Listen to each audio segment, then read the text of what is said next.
Episode 60. Seeing his companion taken down, the other guard was momentarily stunned. But he quickly regained his focus, setting his sights on Mishu, who had yet to react. It was impossible for a girl to whiff. Mishu, use the heels. Straight to the forehead. Before the guard could finish his thought, Tan Hua shouted instructions to Mishu, who wasted no time putting her high heels to use. Talk! With all her strength, Mishu swung the heel in her hand and struck the guard squarely on the forehead. The sudden impact left him dazed. Now go!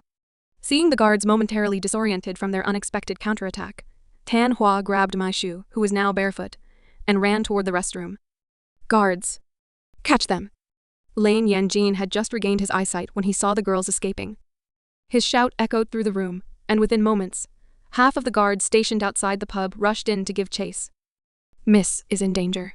The 4 guards assigned by Nanshen to protect the girls immediately noticed the commotion. When they saw the guards outside splitting up and some storming into the pub, they knew something was wrong. We need to slow them down until backup arrives. Nodding in agreement, the 4 guards sprang into action, doing their best to obstruct the movements of Lan Yanjin's men. Though it seemed like a small effort, it made all the difference, buying Tan Hua and Mi Shu precious seconds to escape. They're here.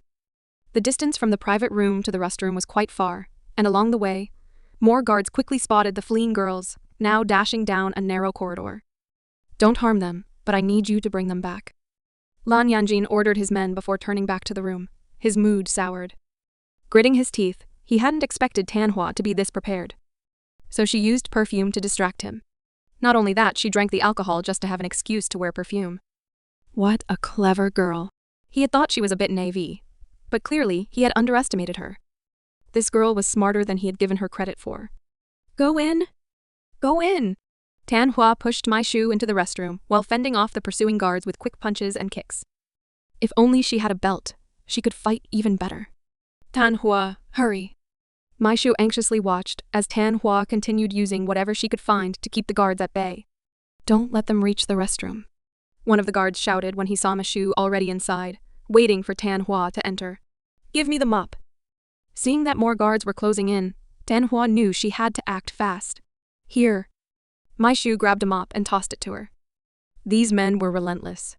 Did they not care that this was a women's restroom? Good.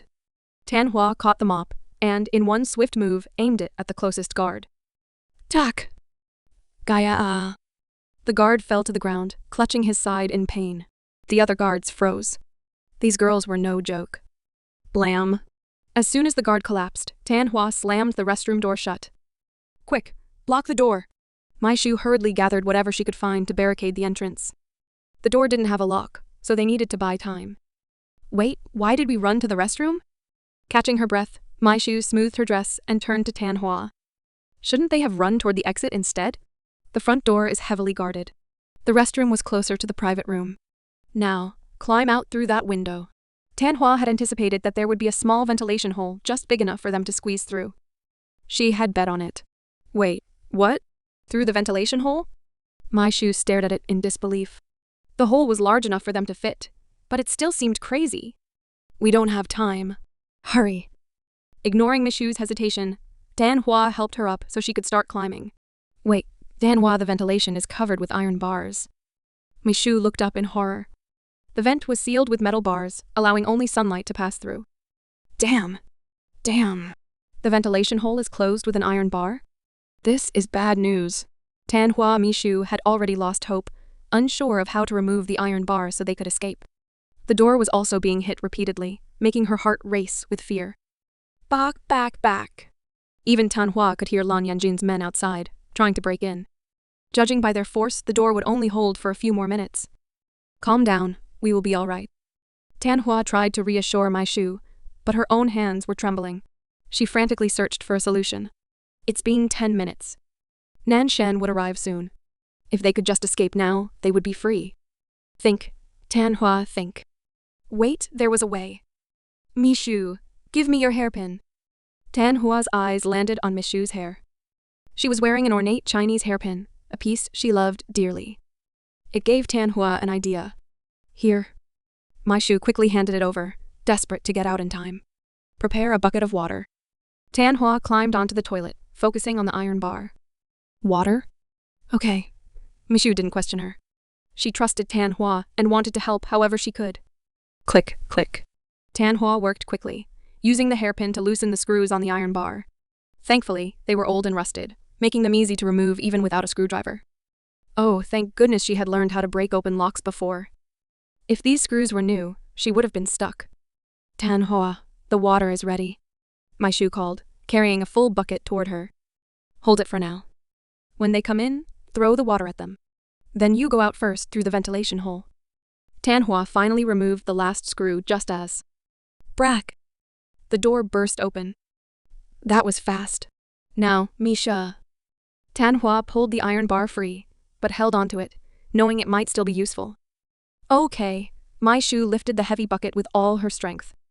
As soon as Lan Yanjin's men stormed in, she threw the cold water at them, catching them off guard again. Now. Go, go, go. Tan Hua helped Michu onto the toilet so she could climb through the ventilation hole. Meanwhile, she stayed back, gripping the iron bar tightly. The guards, shocked by the water, were momentarily immobilized. It was just enough time for Michu to squeeze through the vent and out of the building. Tap. Tan Hua, come on. Michu had made it outside, now standing at the back of the pub. I'm coming. Seeing that Michu was safe, Tan Hua quickly climbed onto the toilet. Just as she reached for the ventilation hole, the guards snapped out of their daze and lunged toward her. Hey, iron bar go. Clang. Tan Hua hurled the iron bar at the approaching men, creating just enough of a distraction. Eat that. Ah. One unlucky guard took the full force of the iron bar and stumbled backward, knocking into the others and causing a chaotic pile up in the restroom. 2 minutes later, the girls escaped, informed the others outside. The guards had been delayed just long enough. By the time they recovered, the girls were gone. They quickly rushed out to alert the others. Meanwhile, Nanshen's guards, outnumbered and overpowered, had been captured and couldn't intervene. What? They escaped? Lan Yanjin nearly flipped the table when he heard the report. These men couldn't even handle 2 supposedly weak girls? Useless. Outside the pub. Tan Hua, the other guards are heading this way. Michu called out as she waited anxiously. She could hear shouting from the front of the pub. The other guards must have realized they had escaped. But now, where could they go? They didn't have a car or any way to get far enough before being caught. Tan Hua checked her watch. She estimated that Nanshen would arrive in 3 minutes, but in that time, the guards could reach them easily. They had to get away, now or never.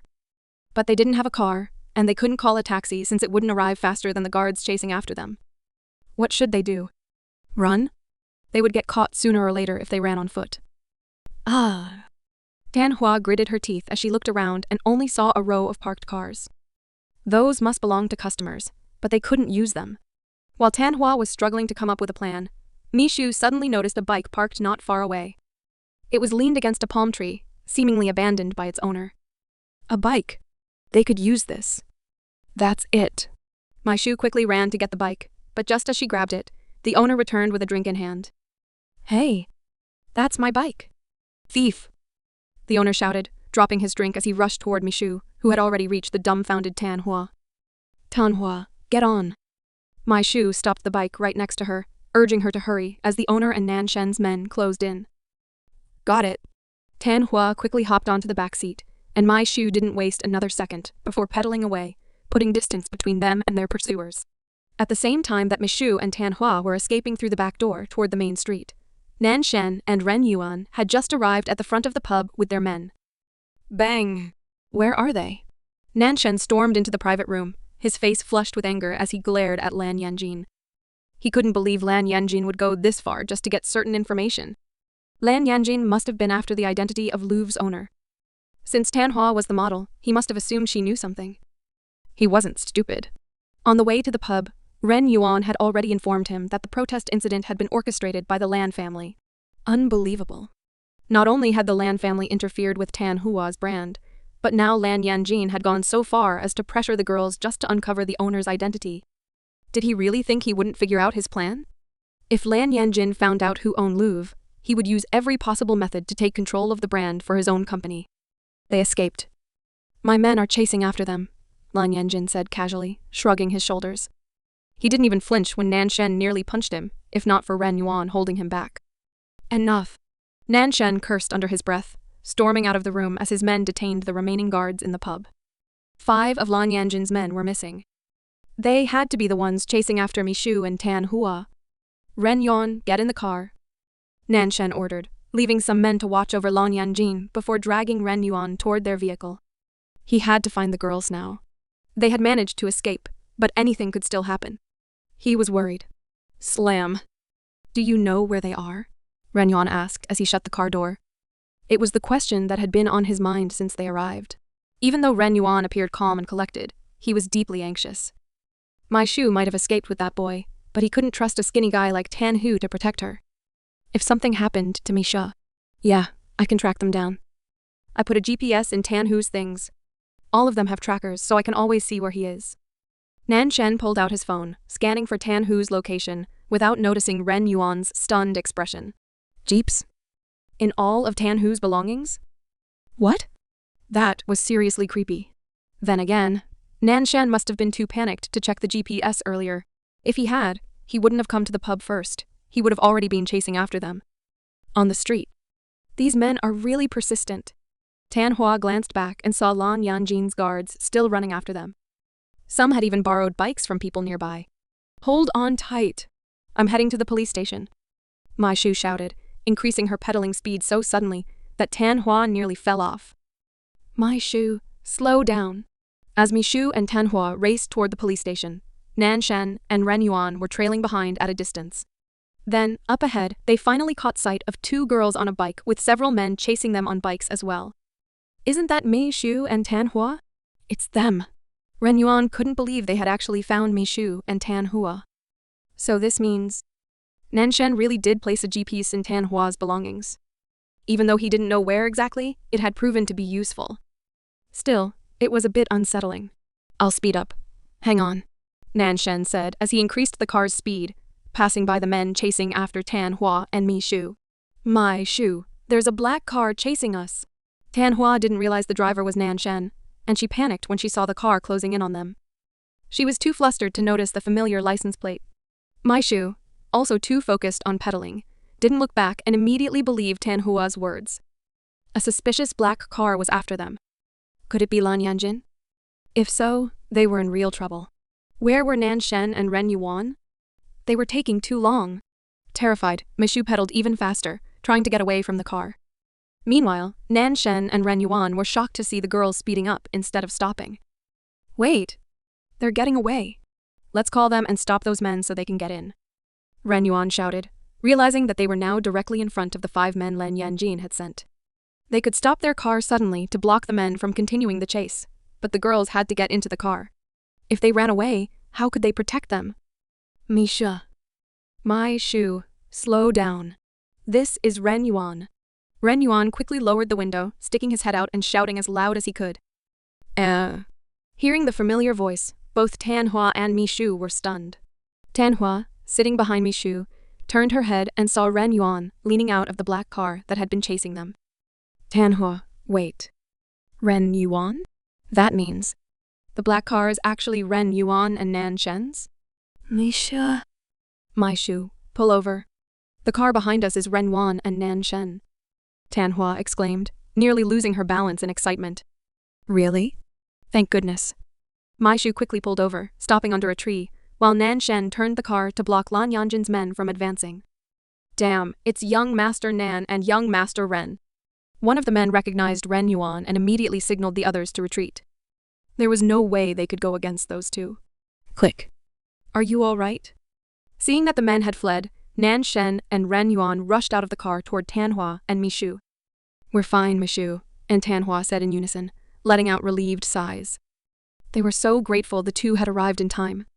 Mi Shu, your feet. Ren Yuan noticed Mi Shu was barefoot, and his worry deepened. Her feet were dirty, though thankfully uninjured. Let's get inside. We have to hurry, or we'll miss our plane, Nan Shen said, his eyes scanning Tan Hua from head to toe. Seeing no visible injuries, he let Ren Yuan and Mi Shu enter the car first, before helping Tan Hua inside. That day, the 4 of them managed to catch their flight, leaving Lan Yanjin to fume over his failure to uncover the owner of Louvre. A few days later, at Nan Shen's mansion. Big bro, let's eat, Tan Hua called out. Nan Shen had been working extra hard over the past few days, and she wanted him to take a break.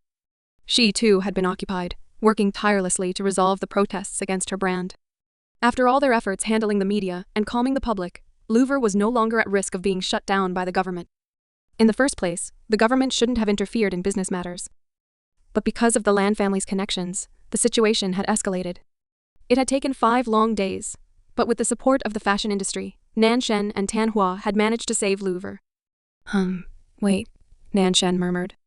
By now, he wasn't actually working on anything. It had already been a few days, and he still hadn't confessed. He hadn't found the right opportunity to take Tan Hua somewhere romantic, so he decided tonight was the night. He had bought flowers and planned everything carefully. This time, nothing would interrupt him. Even Shen Ling was out of the country for a photo shoot in France, so he wouldn't be around to interfere. Hopefully, this time, the confession would go perfectly. Dining room. Here, eat, Tan Hua said as she eagerly set the food on the table. The humanoid maid had cooked, and she wanted Nan Shen to eat right away. She knew he was exhausted from dealing with the issues surrounding her brand, so this was the least she could do. Thank you. Nan Shen chuckled, amused by Tan Hua's energy. He discreetly placed the paper bag filled with roses under the table before sitting down. He had specifically asked the humanoid maid to prepare a luxurious meal tonight. Even the table was beautifully decorated to set the mood. This was his romantic dinner plan. He didn't want to take Tan Hua to a fancy hotel where he couldn't be himself. And there was always a chance of running into Lan Yanjin. The dinner tonight is very special, Tan Hua said, her eyes sparkling as she looked at the steak on her plate. The table was decorated with candles and flowers, making the atmosphere feel warm and inviting. Was there a special occasion? She wasn't sure, but she was thrilled to have steak again. Eat, Nan Shen said, shaking his head as he watched Tan Hua nearly drool over the meal. She looked just like an eager little puppy. 30 minutes later. Thanks for the food. Tan Hua and Nan Shen had finished their meal, and now the most crucial part of the evening was about to begin. Nan Shen had instructed the humanoid maid not to enter the dining room, so they could be alone. Atmosphere? Checked. Food? Checked. Roses? Checked. Neat appearance? Nan Shen quickly checked his reflection in his phone screen. Handsome as always. Checked. Now, all he needed to do was confess and give Tan Hua the roses. Tan Hua, I have a little gift for you. Nan Shen cleared his throat, preparing for the moment. Gift? What is it? At the mention of a gift, Tan Hua's excitement was obvious. Here. Nan Shen covered his mouth with his hand to suppress a laugh. Tan Hua looked so much like an excited puppy that he could practically see her imaginary tail wagging. Struck. Nan Shen took out the bouquet of roses and elegantly presented them to Tan Hua, whose mouth fell open in shock. Roses? Do you like them? Nan Shen chuckled as Tan Hua's hands trembled while accepting the bouquet. Her reaction was priceless. Well, I like them, but I'm a man. Why give me roses? Tan Hua asked, her eyes sparkling as she admired the beautiful flowers. It had been a long time since she had seen roses of such high quality. Well, the truth is, it's because I love. Nan Shen took a deep breath, gathering his courage to finally confess. But just as he was about to say the words, Pats. Wah. Both Tan Hua and Nan Shen flinched as the lights suddenly went out. The entire room was plunged into darkness, leaving only the soft glow of the candle on the table. Whoa, what happened? Tan Hua forgot all about Nan Shen's words as she glanced around in panic, seeing nothing but shadows. If not for the candlelight, she wouldn't have even been able to see Nan Shen sitting across from her. A blackout? Nan Shen remained calm, despite the sudden darkness. He wasn't afraid, just extremely frustrated. He had been this close to confessing. Was fate playing tricks on him? Was he cursed never to confess properly? What should we do? Tan Hua's voice trembled slightly. She wasn't fond of the dark. Clutching the roses tightly to her chest, she tried to steady her nerves. Don't worry. The humanoid maid must have gone to check the issue. The lights will come back soon, Nan Shen reassured her. Then, an idea struck him. He could use this blackout to his advantage. Here, I'll sit next to you so you won't be afraid. Nan Shen grinned as he moved his chair closer to Tan Hua's. Poor Tan Hua had no idea about his clever little plan. She was just touched that he was being so kind. Thanks, Tan Hua murmured, feeling comforted by his presence. But then, she suddenly felt Nan Shen's hand over hers. Wait, what? Tan Hua. His voice was soft, deep, and filled with warmth. as he gently stroked her palm, holding her tiny hand in his. Wow, what was this man doing? Nan Shen turned his head around, and with his other hand, he made Tan Hua face him. Big bro? Sensing Nan Shen's hand on her cheek was enough to make her flinch from shock. With the help of the candlelight, she could vaguely see Nan Shen's face, and he was so close to her now. Nan Shen gently caressed Tan Hua's cheek with his left hand, while holding her right hand. Oh, this was the perfect moment. A heartfelt confession would make this even more romantic. And Nan Shen? Tan Hua's heartbeat quickened as she saw him leaning in. What was he doing? Don't tell her. Nan Shen had just inched closer when suddenly the lights in the room flickered back on. Slap. Gaia! Tan Hua almost fell from her chair as Nan Shen, startled by the sudden brightness, reflexively slapped her cheek. What are you doing? Tan Hua was completely shocked. She had thought Nan Shen was about to confess, but then he slapped her? The thought vanished instantly, replaced by an overwhelming urge to strangle him. I, Nan Shen stammered. He hadn't meant to slap her. The sudden brightness had just caught him off guard. You really are despicable. Tan Hua shot up from her chair, threw the flowers to the floor, and ran to her room, her cheek burning from both embarrassment and the unexpected slap. She had really thought Nan Shen was about to kiss her, meaning she had succeeded in making him fall for her. But instead, he had slapped her? Wait, Tan Hua, it's not like that. Nan Shen called after her, watching in despair as she disappeared down the hall. He groaned in frustration. Why did the humanoid servants have to fix the electricity at that exact moment? Not only had he lost his chance to confess, but he had also accidentally ruined everything. Bang, bang, bang. Tan Hua opened the door. Nan Shen knocked on her room door, but it was locked from the inside. Go away, I'm busy, Tan Hua shouted from within. And she wasn't lying. She hadn't even had the chance to tell Nan Shen that the requirements for the worldwide design tournament had changed. Now she needed a degree from a fashion school to qualify.